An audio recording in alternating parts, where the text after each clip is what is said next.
When I added OMIDRIA, I realized that the pupil would stay dilated during the case, and I was faster during surgery because I was able to see the cortex. I wasn't getting the iris in my INA pit. It was actually shutting down the inflammation the moment I was creating trauma inside the eye. So in a drop-free regimen, we really need as much as we can on our side to help control the inflammation post-operatively.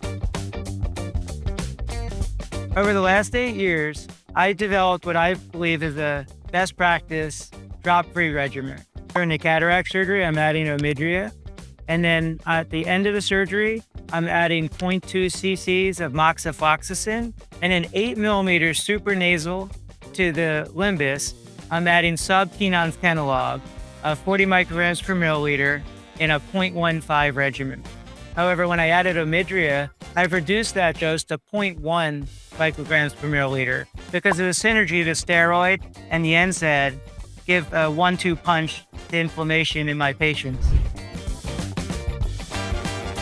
Many doctors wonder that if you use OMIDRIA surgery, is it going to be there at the end of the case, or is it just in the fluid? And there's a great study done by Donnenfeld, and that research showed that if you use drops for 3 days before surgery, the level of ketorolac in the vitreous is about 3 nanograms per milliliter. When they measured the vitreous concentration of ketorolac at the end of cataract surgery with OMIDRIA use, it was over 2,500 nanograms per milliliter.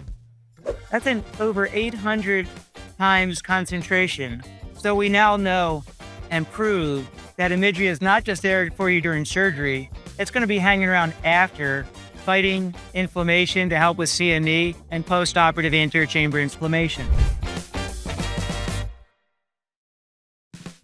So when I introduced a drop-free regimen and added OMIDRIA during the surgery, it's interesting because during surgery, I was not rushing, but I was done more quickly. Because the pupil stayed dilated, I didn't have to spend extra time touching the iris or having risk during INA. I was capturing the iris. So I was more easily and more quickly able to remove the cortical material. And that's a minute a case, but in 30 cases, that adds up. It's also interesting because there's 17 other doctors at my surgical center working there. And the staff doesn't understand why everyone's not doing a drop-free regimen. Why wouldn't they? Why would they want their patients to use drops? Because they say it's that simple to do during the surgery. So the staff gets it, my patients get it, and my job gets easier because everyone around me happier.